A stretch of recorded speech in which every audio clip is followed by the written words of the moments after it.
রাজধানীর খিলগাঁয়ে একটি স্বর্ণের দোকানের মালামাল এবং নগদ টাকা চুরির ঘটনা ঘটেছে।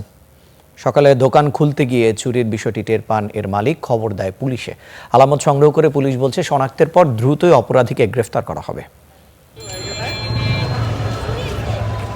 রাজধানীর খিলগাঁওয়ের উত্তর গোরানে বুধবার রাতে হোমিওপ্যাথি একটি দোকানের তালা ভেঙে ভেতরে ঢোকে চোর।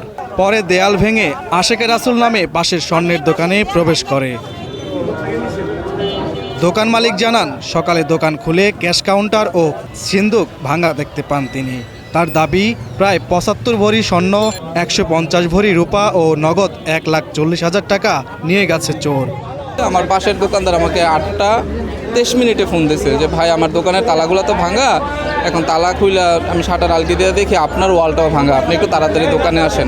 জায়গাটা পেপার দিয়ে মোড়ানো ছিল, এতটুকু আমি দেখছি। পরে দোকানদারকে ফোন দিলাম ভাইয়াকে, পরে উনি আসলো।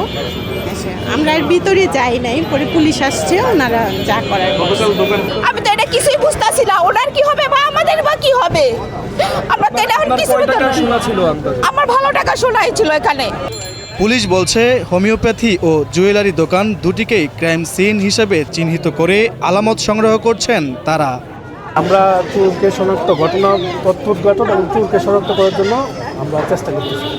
জড়িতদের শনাক্ত করে দ্রুত আইনের আওতায় আনার কাজ চলছে বলেও জানান পুলিশের এই কর্মকর্তা। নাজমুল হক, স্টার নিউজ।